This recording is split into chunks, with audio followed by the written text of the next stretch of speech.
And now, our feature presentation.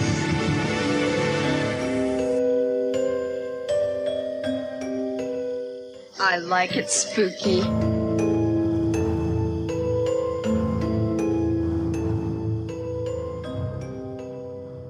Hey everybody, welcome to this episode of the I Like It Spooky Horror Podcast. I'm Brian. I am Clint, and throughout this episode, I'm going to be making some announcements, so stick around and follow us through the news. Are these announcements coming from the Sunnyvale Mental Institution? I can't remember the name of the mental institution in this movie. I think it's Sunnyvale, and that's where I need to be committed, but no, they're not coming from there yet.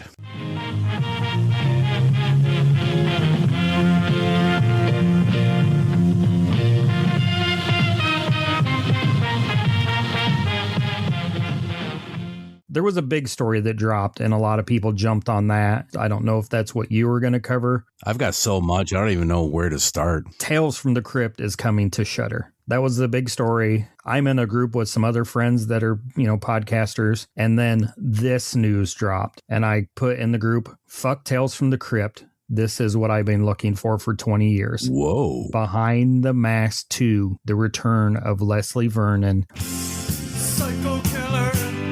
Qu'est-ce que c'est?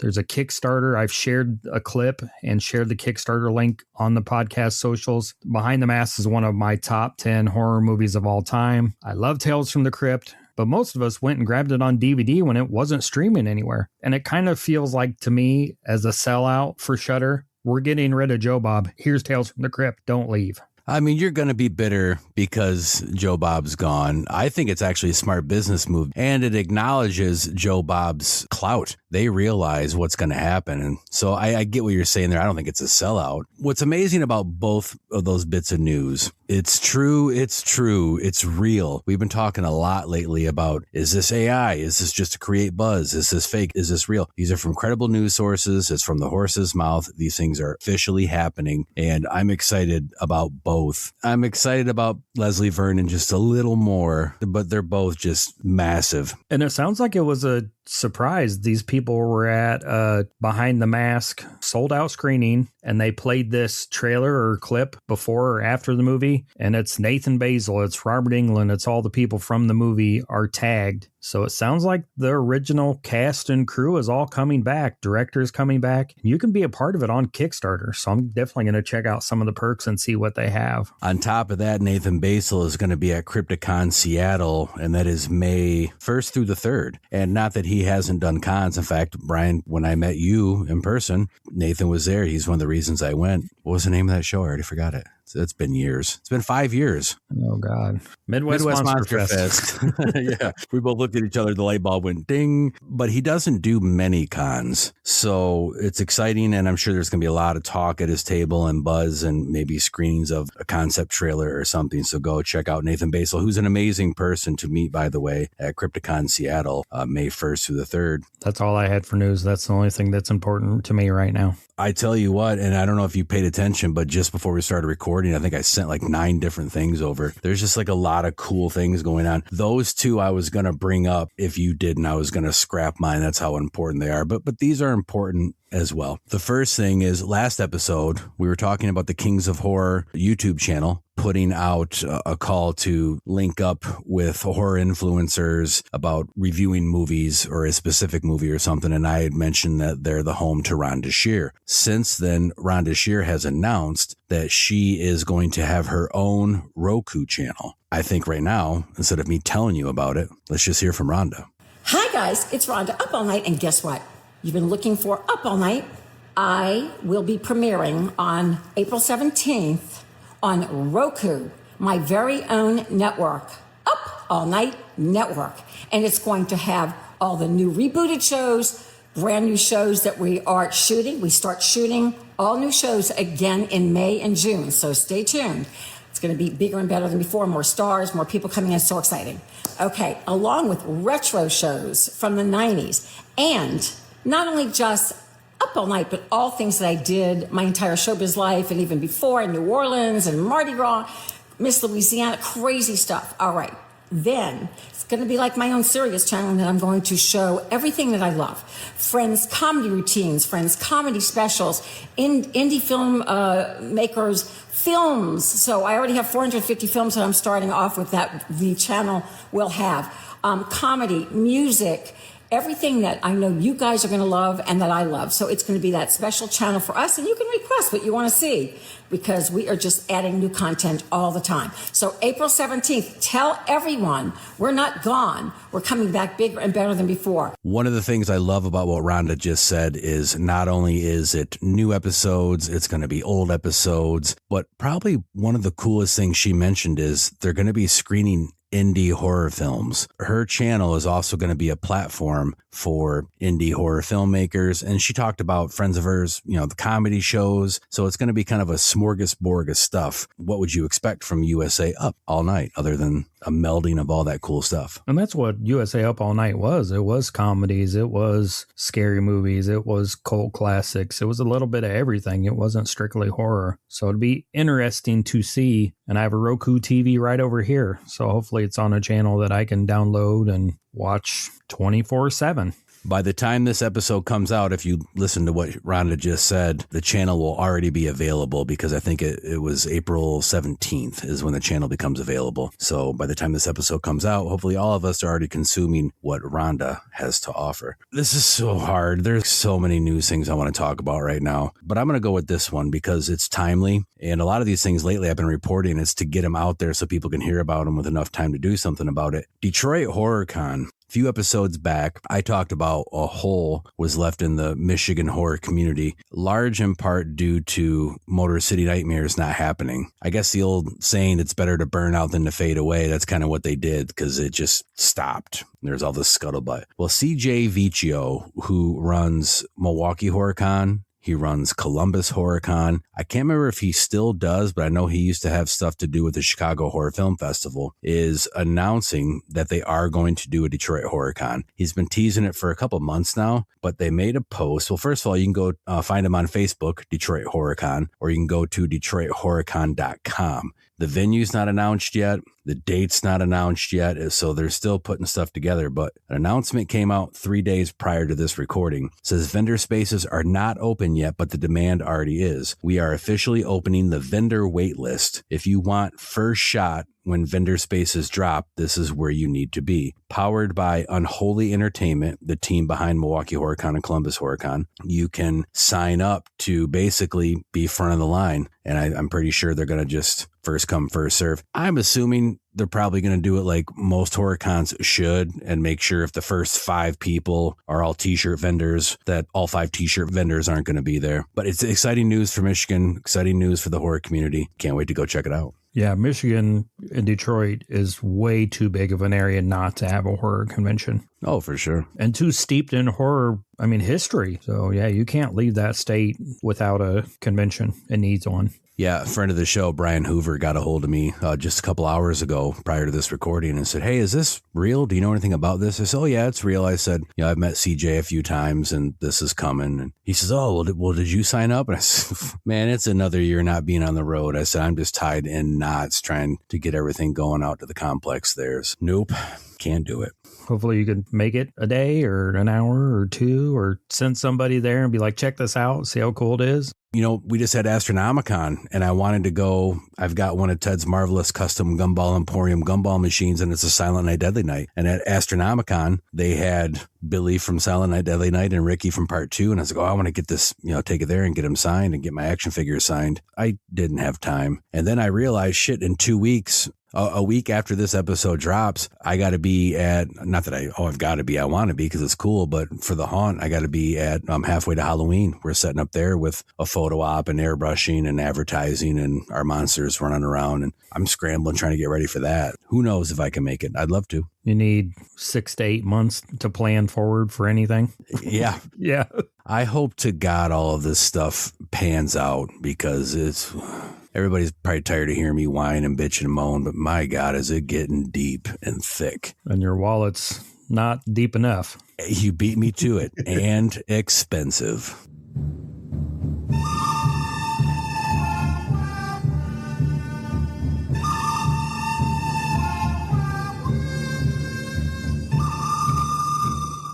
So on this episode of Poor, I do not have any more haunted items this episode, unless this little half witch head's haunted. I put it in the camera, and when Clint signed on, that's all he saw, but it's just a little vintage doll witch head that some old lady had in a box of heads. You should put that on that possessed evil old sock potato or sock whatever hosiery witch doll you got last episode. Then it'll become a slasher killer. I could put it on the back, then it'd be two-headed. Then some fun stuff. First thing, I was at Stooges Comics in Peoria, Illinois, and I got a Tales from the Crypt. I guess it's a number one. It was $5. What do you mean you guess it's number one? It should say on there if it's... Well, it says number one September, $2 and $2.50 in Canada. I just figured the number one would be worth more than $5. I was going to say it's got to be a reprint or something. That doesn't make much sense. One of the weirdest things I've found lately is another comic, Romeo and Juliet and Godzilla. What the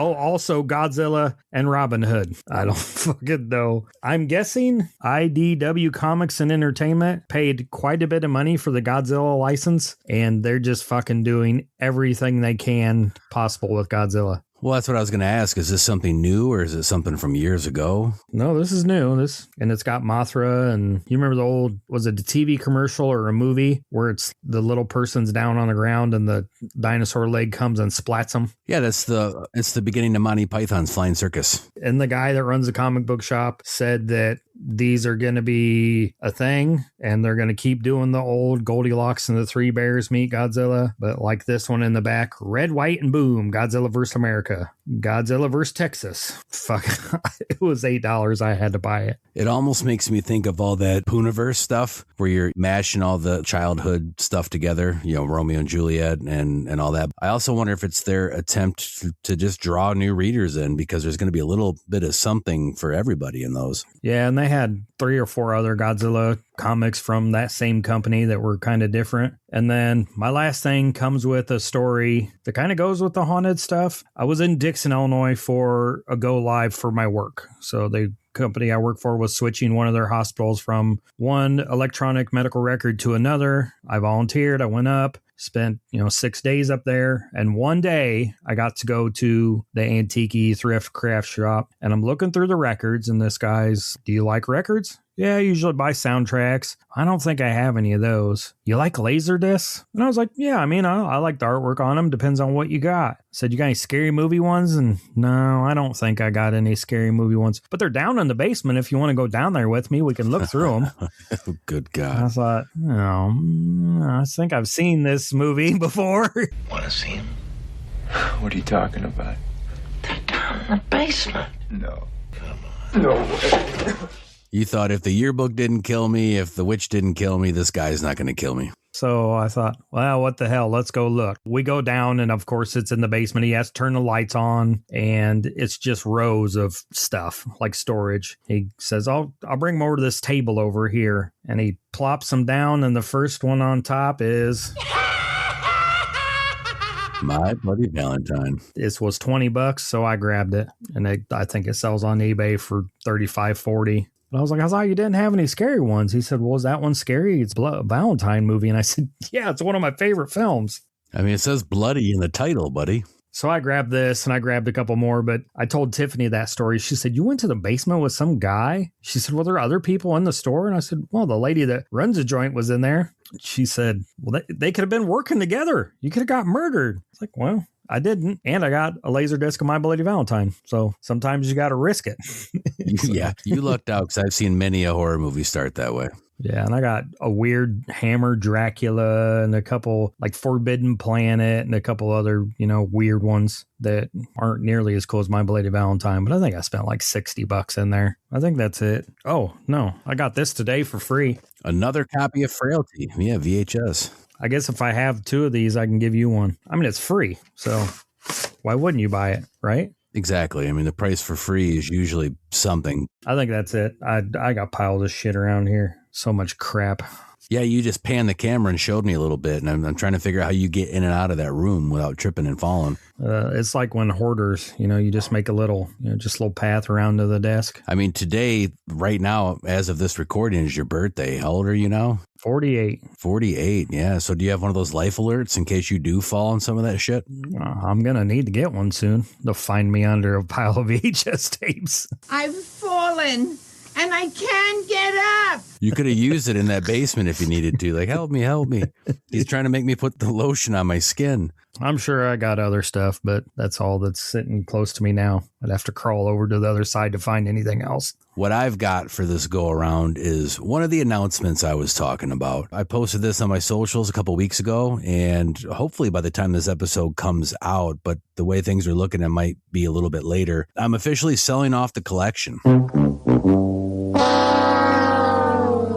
All the time and all the finances that are wrapped up into Haunting in the Hills and Gruesome Gifts and psychotherapy, it's really starting to take a strain on my finances. And so to keep us under a roof and accustomed to living the way that we are, which is fairly modest, I think, going to sell the collection. Don't want to do it. I know there's some pieces there that I'll probably never see again because they're so extremely rare. Sometimes you got to sacrifice, and this is all for something much bigger than me. So I am willing to do so. Not happily, but that's what's going on. So because of that, I'm not going to continue to contribute to the poor segment on these episodes the way I have. Instead, what I'm going to do is we're going to hear about all the cool stuff Brian, because he has these great stories to go along with it too, amasses. And pretty soon, like you say, it'll be buried underneath everything. I'm going to focus on things coming out that I think people are going to be interested in. There's always new action figures coming out. There's Kickstarters. In fact, there's some that I wanted to talk about in the news that I didn't. We probably will within the next couple episodes, but there's some great movie opportunities coming out with some legendary horror filmmakers. That's what's going to be going on for the poor segment moving forward. Is instead of me telling you why I'm poor, because you already know, I'm going to tell you why you should be poor and shit you can join me in the poorhouse with. I'm already poor, so if you tell me more stuff I can buy, I'll be poorer. You can join me in the poorhouse and we can say, thank you, sir. Can I have another? Where would they send us first? Would we go to the poorhouse and then a sane asylum? Or is it they have one that's both? Maybe like 100 years ago. Now I think they have feeling centers where we just take day trips to local thrift shops like you did, because I don't think you were actually working for the hospital. I think you were just transferred from Ward A to Ward C, and you've concocted this whole thing, kind of like Alice Cooper. Alice Cooper talks about, if you go listen to all his records, it's actually one psychotic episode, and it's just all the different fantasies that he had in his head while he was locked up. I think that's what you got going on. Kind of like when you play Truth or Dare by yourself in the woods. That sounds like a psychotic episode. It is. So what we've learned from this little back and forth here is Brian needs some money for more psychiatric help. I need some money because I'm desperately poor. Let's take it to a sponsor. Guess who? It's your old pal, the Crypt Keeper.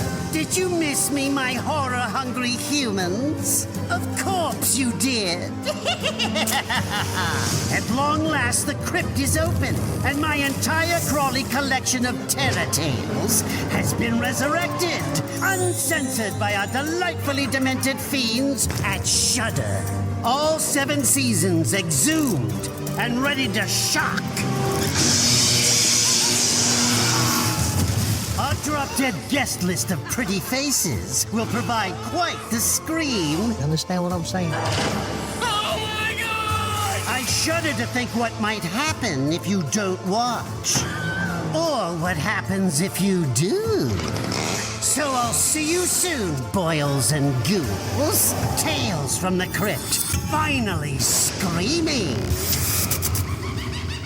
So now that we've heard from our sponsor, it's time for our movie. And we're taking a nostalgic trip back to video stores in the 1980s. Having that friend whose mom would let you rent fucking anything. Because my parents wouldn't. I don't know about yours. No, mom shielded me from this stuff. I had my aunt would let me get anything, so. That's how I know this movie. Think this is a first time watch for you? Yes. And it's famous right now. It's getting a lot of buzz online because one of the most famous actors in Hollywood, Elijah Wood, just talked about this movie on Hot Ones. It's from 1986. It's called Truth or Dare, A Critical Madness. If ever you were asked. You want to play Truth or Dare? Tell them you've seen the movie. That kind of goes along with the psychotic episode we were talking about just a few minutes ago. Look, almost all of the SRS cinema trailers at the beginning of this, which there was a ton of them, it was never ending. They were all low budget, sex-soaked, sleazy awesomeness. And then the movie started playing.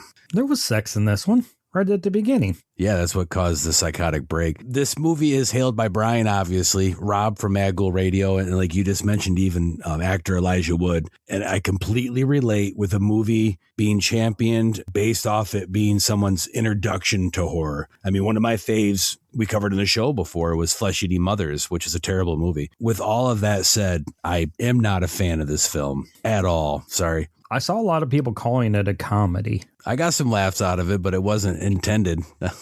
So released June 1st, 1986, straight to video. Written by Tim Ritter when he was only 17. So I guess you have to take that with a grain of salt. It's a kid that wrote this movie. He was 17. And it sounds like on the first day of production, they're like, get the fuck out of here. This isn't going to work out. We got this Yale Wilson to do it. It stars John Brace. I have no idea who the fuck that is. Don't know if he did anything else. Mary Fanro, who looks like she maybe did some work in the adult film industry. Probably the most famous person, though, is AJ McLean, who plays young Mike from the Backstreet Boys.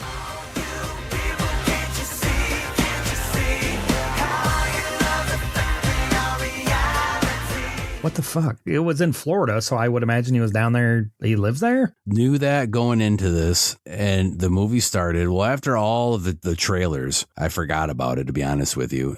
I'll just give you a synopsis before we get too far. After catching his wife in bed with his best friend, Mike suffers a total mental collapse, haunted by the childhood games he played in a mental institution. Mike dons a copper mask and embarks on a brutal, nonsensical killing spree across Florida, using a variety of truth or dare scenarios to torment his victims. He didn't have any victims playing truth or dare because all those people were fake, made up in his mind. Exactly. I don't know that he was put in an institution as a kid. He played Truth or Dare. There's a scene in there where it's a bunch of young kids playing Truth or Dare and he cuts his wrist and tells his mom. That's AJ McLean, I guess, would be young Mike there. Oh, okay. That makes sense. It's really weird because it takes 20 minutes, 30 minutes. There's all these flashbacks and him reliving catching his wife and doing all this stuff. And I would imagine that was because of the budget, but it sounded like it had a decent budget for a shot on video movie. So I don't know why they wasted 20 minutes to a half hour before anything really happens.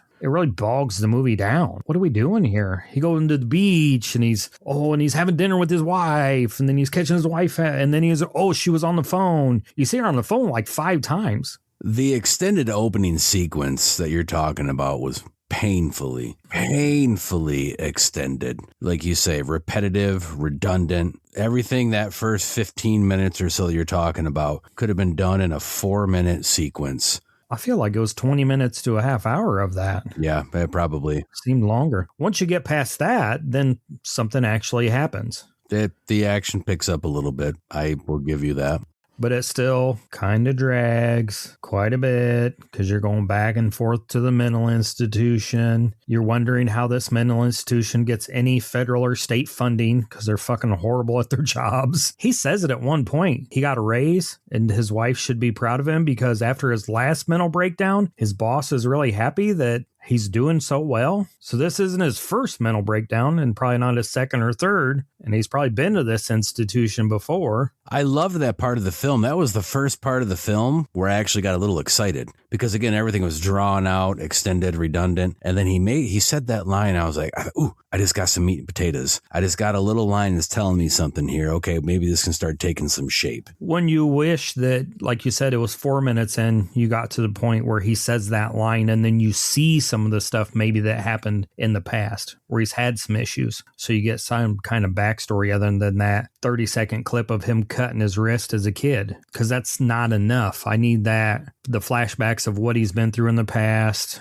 I understand he's losing his mind because he acts like he's going to blow his brains out, but then nothing. He just kind of picks this girl up on the side of the road and goes to the campground. So you don't really know what's going to happen. And that even is kind of drawn out. And I don't even remember her lifting her blouse. Now that I think about it, he asked. She did, but the camera was fixated on him. Well, why the hell did they do that? They show his wife's breasts 50 times through the monologue in the beginning. I was wondering that too. I thought maybe just that actress wasn't comfortable showing any skin. But so we started this conversation. You were talking about taking you back to the video store, the golden age of the video store. You sent me this. We talked about it last episode. I didn't say what it was, but I saw the cover and I recognized the cover. And you said it's the cover that drew you to this movie initially, correct? Yeah. One of the things I remember about the cover art is there were always some, not all, but there were always some VHS that had the elongated, the really tall cardboard display boxes. And it seems like it was always the more low budget, sleazy films. I don't know what the correlation is there, but I'm pretty sure that this was one of those taller boxes. I can't imagine it was cheaper to make them like that. You would think it'd be cheaper to make it like everybody else does. Yeah, because it seems like it'd be more packing material. Because I remember if you open them up, they always had like some styrofoam shoved in there to have them keep their shape. Of course, it's more cardboard than the shorter ones. I also wonder if that was maybe like a marketing trick to get you to draw your eye to look at the different thing. What's this tall thing over here? Oh, it's bloody on the cover. What is this? And I would imagine, like you said, this isn't a good movie. It wasn't well acted. It wasn't well written. I mean, for a 17-year-old, it's better writing than I would have done. Maybe it wasn't supposed to be directed like this or look like this because he was forced off the set. Maybe it's a different story, but it does have that cult following along the lines of like Faces of Death, where kids our age in the 80s weren't supposed to see this movie, but we could grab it at the video store. And the cover was not enough for our parents to say, what are you getting? Yeah, it was deceiving for sure. And like I say, that's why I said earlier on, like I completely relate with a love for your introduction. I just feel bad for people that this was their introduction because this is a terrible, terrible, terrible, terrible fucking movie. If you take out the bad story and you just go in it with, I'm just going to have fun with this and enjoy the gore, which there was some cool gore. There was some cool kills. And I like the truth or dare part. He's in his own mind. And, he's having people cut off their legs and, blow their heads off with grenades, which is weird. None of that would fly these days. None of those scenes would fly with those people like that in a mental institution. Probably not. The thing is, though, is I actually think it's got a great story. I think it had poor story execution. And I actually you could tell the director had competent filmmaking skills. I mean, especially with this feature being shot on video and having a minimal budget. But like I say, the feature, it was just riddled with weak story execution of those drawn out scenes. But you keep talking about Tim Ritter being taken off the set. I thought Tim Ritter played our lead. No, that's John Brace is the lead. So I'm wrong that I was going to say Tim Ritter, but on a positive note, John Brace, he's a passionate and amazing actor. His performance as a raving lunatic, I mean, it's something, Brian, that haunted house owners look for and rarely find. I really enjoyed how he portrayed his psychotic episodes and his breakdowns. It was amazing. Yeah, because I think if this film was 40 minutes long, we'd like it a lot more. But there's just everything. So when he goes to kill his ex-wife and he kills his best friend, her husband that she cheated with him on, Mike, she cuts him. And that takes like 10 fucking minutes for him to get down to the end of the block, for the people to find him, for the police to show up and the ambulance to show up. Wow, I know they're coming.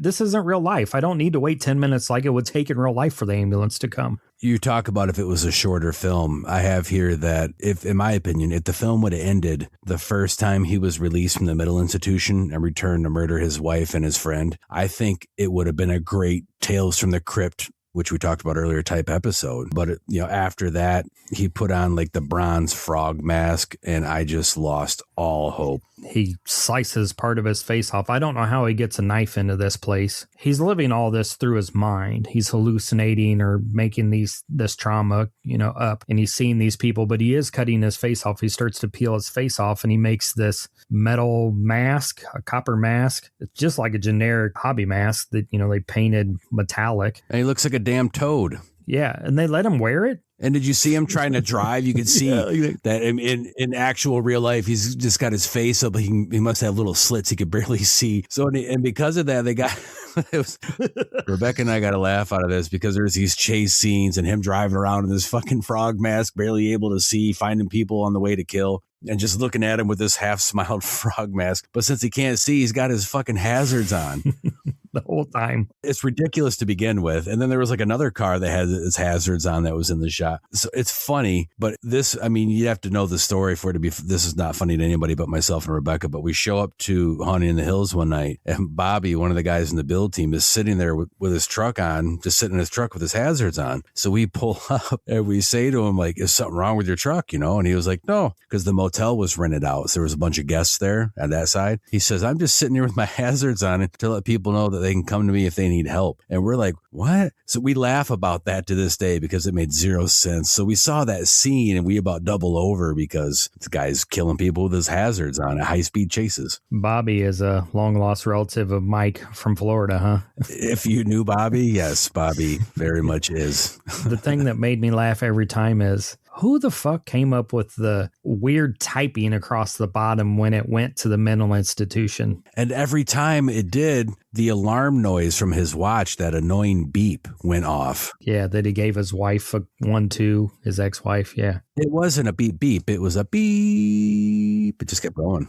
I saw the budget was anywhere from $200,000 to $750,000. That's a big gap, but still, even $250,000. In 1986, and this is what we got? Yeah. And it was shot on video? Tim Ritter, I do follow him on X or Twitter or whatever you call it. He follows me back. He's still pretty prominent, and his last movie was Sharks of the Corn for SRS Video. I own a copy of it on Blu-ray for some odd reason. But I mean, that kind of gives you an idea of what he's doing now. He did some other stuff that I think is part of a trilogy, because SRS put that out too, where he made all these shot on video movies. And probably the saddest part of all of it is there is stuff that's shot on video that is way worse than this. I mean, you watch Things and Sledgehammer and some of this other stuff, and you're like, oh, but there is stuff that we enjoy more. I know a lot of it's subjective. Okay, first off, I don't know if this was shot on video or not, but I'm pretty sure it was. I think it was shot on the Super, not Super 8, but like the High 8, the mini cassettes that came out late 90s, early 2000s. Redneck Zombies for Troma. That's a terrible fucking movie, but it's a great movie because it had a good story. It was executed well. Like, yeah, it's cheap, and there's nothing wrong with sleazy, cheap, low budget films. I mean, we live and we're, born and bred through that stuff. This one in particular just did not hit for me. There were the high points, like I say, the acting, the psychotic acting. I think it was a good story, just poorly executed. A while ago, we brought up Monty Python. You were talking about Godzilla and Romeo and Juliet and the Godzilla stepping down on the bunny or whatever. I loved the opening of this film because you don't see that a lot anymore. You saw it a lot in the late 80s, kind of like in Night of the Demons. This was nowhere near that good, but it had that animated beginning with all the animation going on, and I loved that. I don't know what happened. And the only trivia I found worth mentioning, you kind of already brought up, and that it was Tim Ritter, after directing One Day, was taken off, and Yale Wilson directed it. But then I guess a widescreen DVD from Sub Rosa features a redone version of the opening credits, but in a different font. The title graphic, however, remains the same, giving Tim Ritter back his directing credit versus Yale Wilson, who took it on the previous VHS release. And all I could think of is I don't understand any of that, because if I had directed this, the name would have said Alan Smithy. There's all these questions we always ask about movies, that there's so many hands in the pot. Would this been a different movie if Tim Ritter directed it? Would it have been better? Would it have been worse? Is it true to the story that he wrote? Is it super far-fetched from the story he wrote? Well, I mean, unless we asked him, we would never know. And hell, he might not know. It was 40 years ago. I want to know why he got taken off the set. He was removed on the first day due to tensions with producers. So I don't know if he got funding from people and they're like, no, we're in charge. We bought your story. I think they bought his story from him and they were going to make this movie. But I mean, a lot of people still say this is what the movie was supposed to be and what he wrote it to be. I like this film. I still have fun with this film, but it was my introduction to scary movies. I mean, there's a lot of shit that people like. I don't like The Shining, and the original Halloween is boring. But how do you take anything I say seriously when I enjoy Truth or dare. Right. And you and I align on a lot of movies. A lot of movies you and I align on. But see, I disagree with you there. Like, I think The Shining is boring, and I like the original Halloween. And I don't know if I've ever seen Redneck Zombies. You should watch it. I think one of the things that you said about low budget films, one of my favorite low budget films is Combat Shock, because when you watch that film for weeks after you see it, it sticks with you.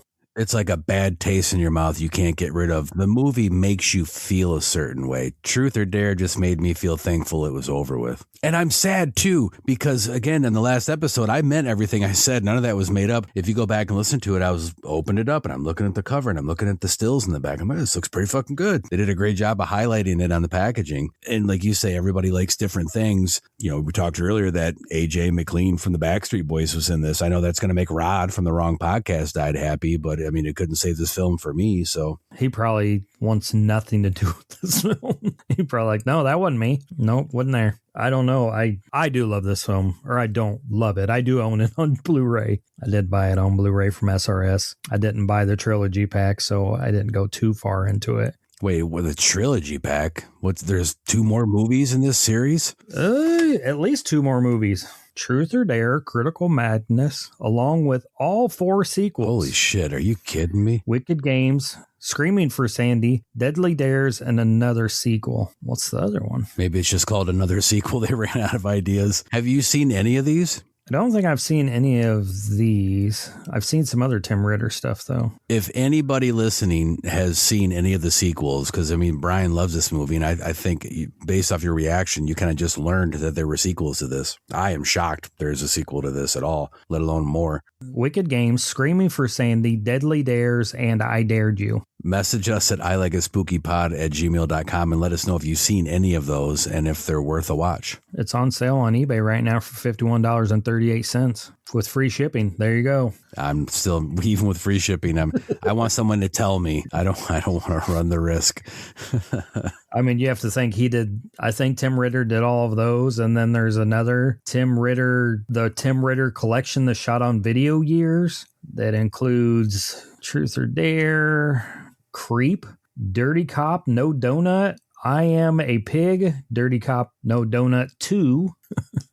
Now I want to watch those. Just so everybody knows, especially if you do watch this movie, because you're like, oh, they talked about this, I'm going to check it out, and you haven't seen it yet. It is Brian's fault that we went from the masterpiece of Peeping Tom to Truth or Dare, Critical Madness. And he does survive at the end, because there's 4 more movies. He's been stabbed. He's been shot. That's another positive thing, is I actually did enjoy the twist at the end where he finally makes his way back to his, wife's estranged wife, whatever, because I think some time has passed now. It's not like it's been a couple days. And you think she's in the shower and he's going to kill her, but it's the cop hiding in the shower. So I thought that was a cool twist. But he did kill her before he went to the shower. Wait, he killed her before he went to the shower? Yeah, because remember, the cop shoots him and he goes to the closet to open the door and she falls out dead. And then he kills the cop. That's right. Yeah, but as a viewer, you didn't know that. Yep, that's right. So when that all went down, it's like, oh, this is kind of okay. Yep. Probably the most comical was the goofy cop that burns the homeless drunk man. He just sets the shed on fire, and it's not Mike. It's the homeless drunk guy. Right, some homeless guy. So to paint a better picture to you and our audience who don't know him, Bobby, I love you. Rebecca and I laugh too, because that guy reminds us of Bobby.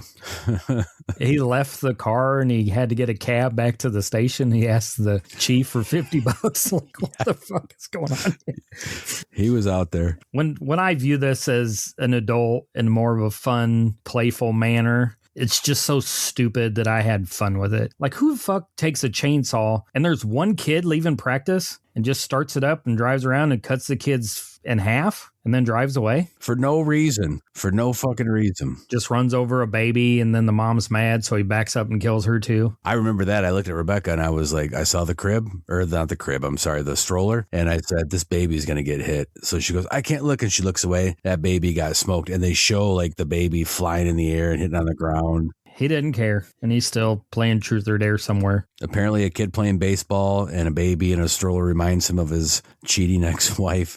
One, he pulls up and shoots the 3 people on the bench because they reminded him of the people at the mental institution, the doctors and the That was the only time that I can remember where they did the almost like the 70s. You saw it a lot in the 70s where you saw the flash, flash, flash. You saw that what he was seeing was the people that he thought were trying to hurt him. Up until that point, he was just, from a film viewer standpoint, just indiscriminately killing people for no fucking reason. I think they did it a couple other times, but it was so fast that you couldn't see it. They didn't do it well. It must have been someone who was watching the dailies and asked, what's his name, Yule, and said, this doesn't make any fucking sense. Why did we get rid of the 17-year-old? What are you doing? Oh, I'll throw some flashes in there. What do we do next? Physical media? No, we got to rate this. You're not getting out of this. Oh, we got to rate. I don't give a fuck if it's your birthday or not. This movie gets a number. From pure nostalgia, I bet we were into this movie 20 times when I was a kid, if not more. I'm going to go a 7 out of 10 Elijah Wood's favorite horror movies. I have fun with this movie. I'll watch it again someday. I watched it on YouTube because it was the shittiest one I could find because the Blu-ray actually looks halfway decent. So I was like, fuck this. I'm going to watch it on YouTube. This is like somebody ripped this off the original VCR tape. So I'm going to watch it. And it had the nudity and it had everything in it. So I didn't miss anything. What about you?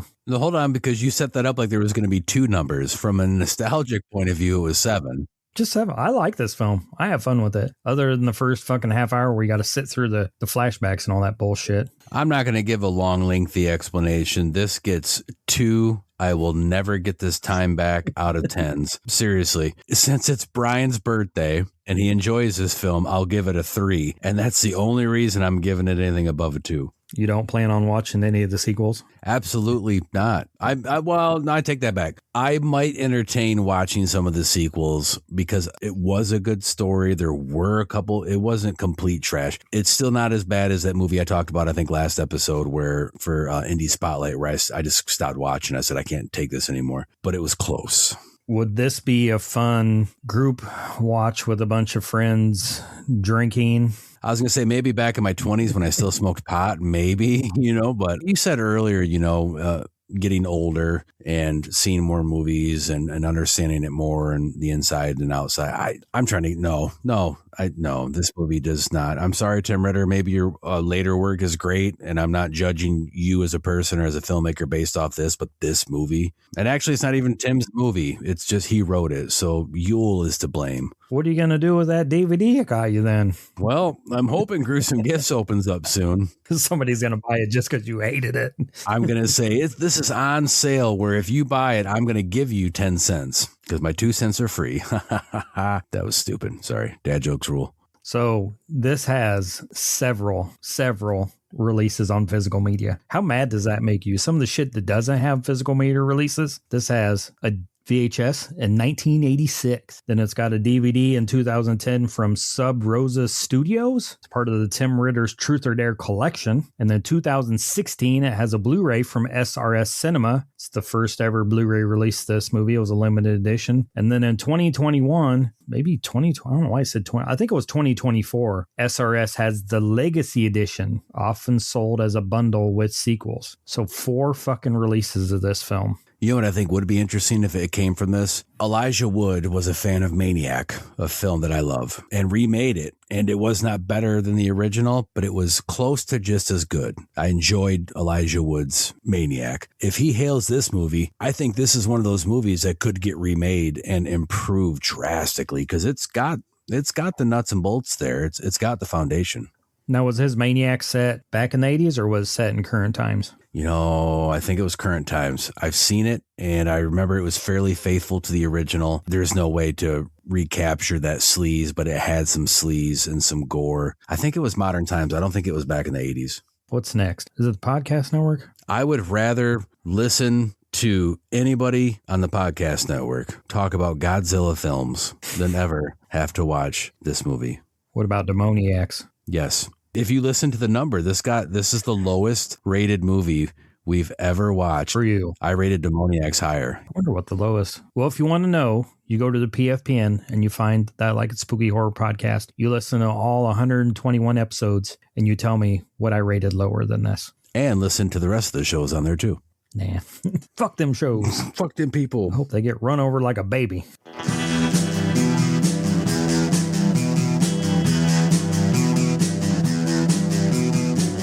You're listening to the Prescribed Films Podcast Network, home to hundreds of hours of free podcast entertainment.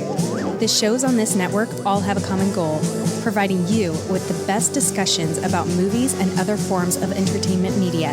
The PFPN hopes to fill your earholes with audio joy.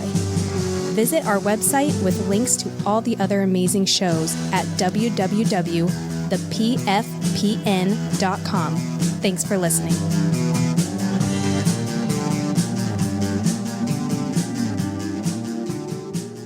So now that we've heard from our podcast network, it's time for some shot on video recommendations.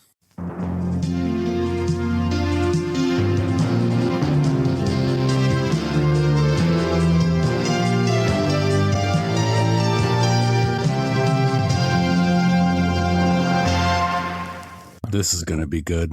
I got 8 movies this episode. The first one from 1989, Offerings. A young man who was bullied as a child and pushed into a well returns 10 years later to take revenge on his tormentors by sending them body parts as offerings. It's a classic low-budget slasher that hits all the same tropes as the mid-80s video nasties. So this is the movie that happened after those guys in Texas raised enough money to get that guy out of the well from... Oh, Silent Rage. Yeah.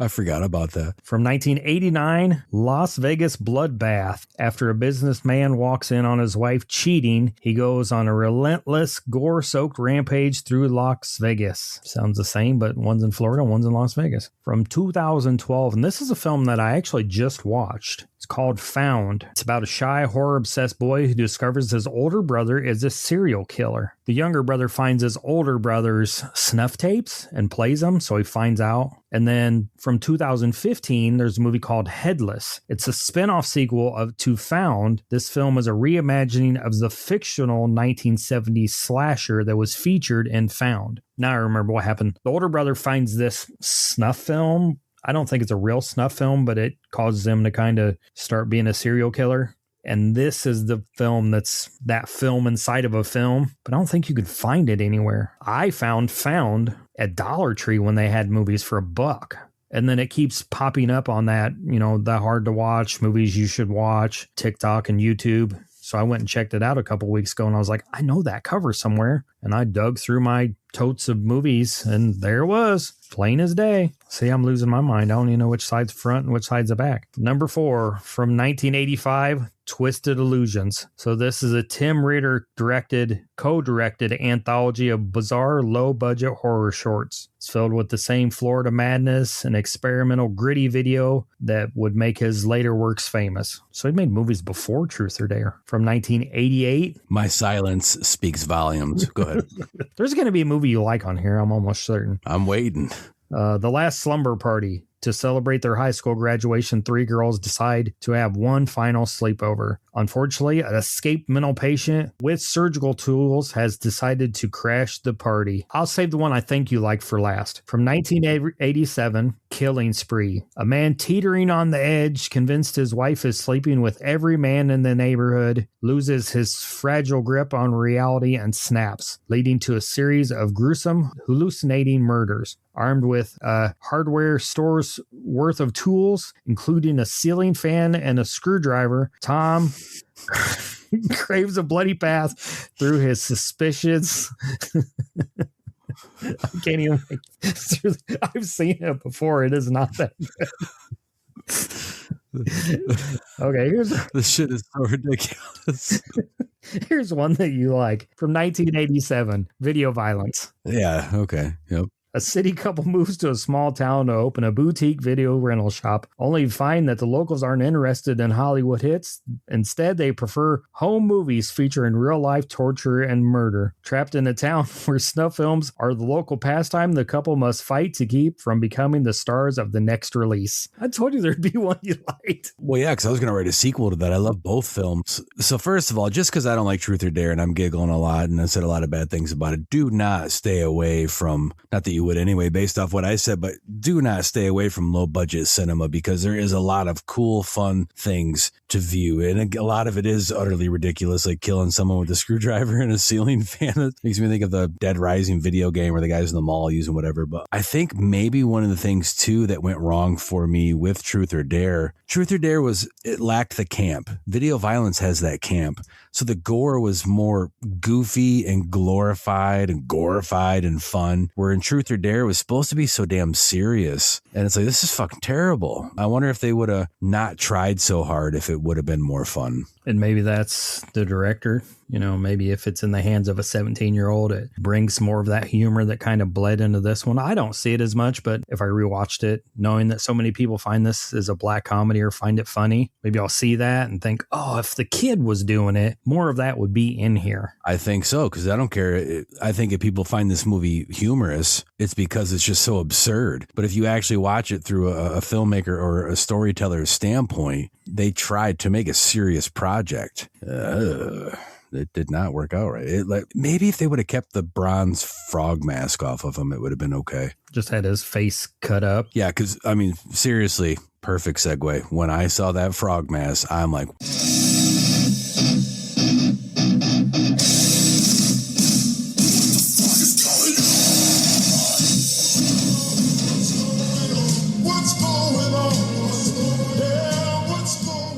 So on this episode of What the Fuck is Going On, I don't think I know what the fuck is going on. I don't think there's anything towards the end of April for me. It's past my birthday. I didn't do a double showing in Burlington this year, but there might be one coming eventually down the road. There's a storm on the horizon. Watch for updates on that. It's happening. I just can't. You know, I gotta get money in hand before people have to pay for the movie rights before I can tell you what's going on. But if not, I guess I'll have to pay for it, and then I can still show the movies I want to show. I just made a post in my social media a week ago. I said, I'm sorry that I know I publish cryptic posts sometimes, but it's so hard. I said, my brain's always 6 steps ahead of my feet. So I'm not always in the position to share everything. And you have to tease stuff. So I get you. I understand. But that was funny. I thought you were just going to lay it to bed and you're like, okay, it's happening. I can't tell you what it is yet. Let's see. Are there any horror conventions coming up? Stock 2006 in Ontario, Canada, April 29th through May 3rd. I don't know if that's a film festival, but Crypticon Seattle is May 1st through the 3rd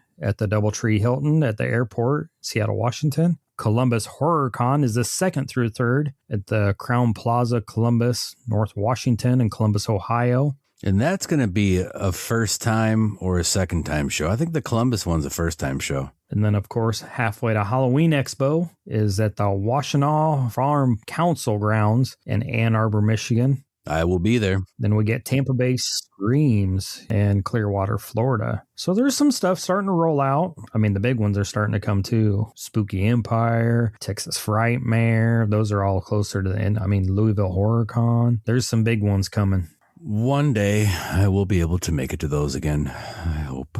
It's going to be interesting to see how cons go this year. I mean, there's a huge scuttlebutt starting to build with all these convention prices. I mean, we thought it was bad last year. It sounds like this year it's even getting worse. Been the general conversation for a while, and now I've seen it. I've been watching and reading all posts in the forums and the groups and the chats, and people are pissed. Everybody's had enough. Well, enough is enough, and it's time for a change. I think that's one of the reasons we've seen an explosion in those more intimate, smaller shows, like the couple that I put on, or, you know, there's so many. Few days after this recording, the last toy store is having Nunez and Linnea Quigley. Josh from Bootleg as Fuck Toys is going to be there as well. So many of these intimate shows because it's just more affordable and accessible. Is that the one in Chicago? No, this is in Maryland. Well, damn, Josh is getting around. I know he likes to go to Chicago a lot and go to the Horror House in Chicago, and they do a lot of those intimate ones. I like those.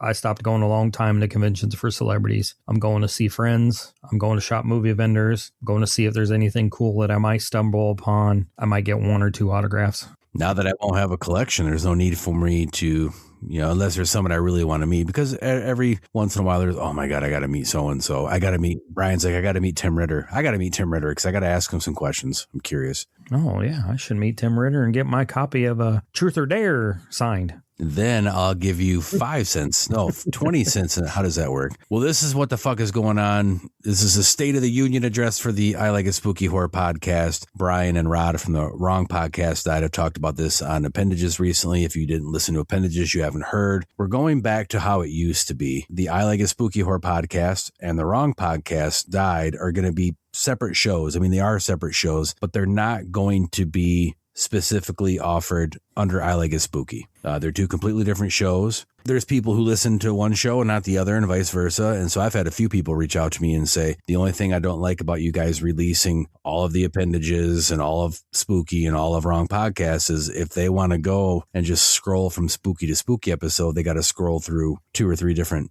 style of shows. It's going to go back to the Spookyverse is the Spookyverse, and the Wrong Podcast Died is going to do its own thing. And we're very much all still friends and going to promote each other and plug each other, but they're going to be separate and therefore easier to navigate from here on out. And I think Brian is going to start, it won't be overnight, but he's going to start taking Wrong Podcast Died episodes and Wrong Podcast Died Appendages episodes and get them off of Spooky over to a Wrong Podcast channel. So again, it'll be easier to just scroll through if you're a Spooky fan, or if you're a Wrong Podcast fan, scroll through that stuff. Yeah, and if you like both, you could still go listen to one or the other every other week. And I'm going to go back to doing Appendages, just Spooky Appendages. So Appendages will be Pluto and Tubi. It'll just be covering horror movies every month. So if you need a place to come find what you should watch each month on Pluto and Tubi, you can come back for just Spooky Appendages. And then Rod is going to take over Appendages for whatever the hell he wants to do with it on the Wrong Podcast Died. I think initially the idea was, when the Wrong Podcast Died started, let's throw this all under the same umbrella. We can share listeners and build a bigger audience. Yeah, I think the experiment wasn't quite working the way we thought it would. So I'm excited for this to happen. I think it's going to be great for both shows and for growth for both shows. And like you said, it'll be promoting each other still.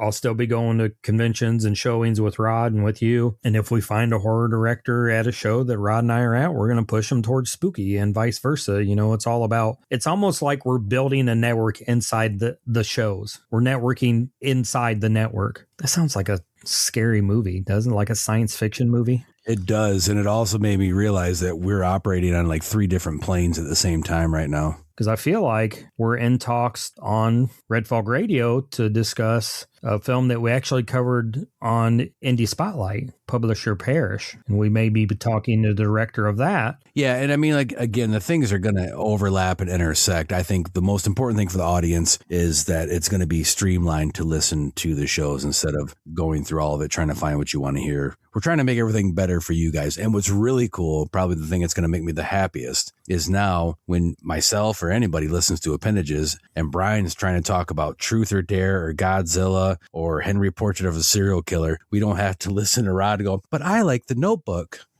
You don't like The Notebook? I don't know. I've never seen The Notebook. You might like it more than Truth or Dare. There's probably a pretty good chance. People do die in The Notebook, so that's all that's going on. You got anything else going on? Nope. I could go on in the details. Everybody knows I'm painting, digging, bleeding, crying, trying. It sounds like you're making Truth or Dare. I'm getting ready to go through a psychotic episode. Keep your eyes open, though, because very soon Gruesome Gifts will be open. I don't think it's going to open to the capacity that I wanted it to, because you can't wait for something to be exactly how you want it to be. Sometimes you just got to go with what you got. And we're close to everything being ready, just not ready. I think here, maybe by the time this episode comes out, or maybe a couple weeks after, I should be able to have Gruesome Gifts open where people can stop in and buy my collection, please, so I can fund the rest of this. And get a free copy of Truth or Dare. Free? No, I'm going to pay you to take the fucking movie. That's what you should do. The first person to buy. Well, nobody would buy anything then, maybe. That's what I'm not going to give this movie away because I want repeat customers. If you don't come back, I'm going to sneak in your house and put this movie in your DVD player. I thought you were going to say under your wife's pillow. What do you think this is all about? You think this is a fucking costume? This is a way of life.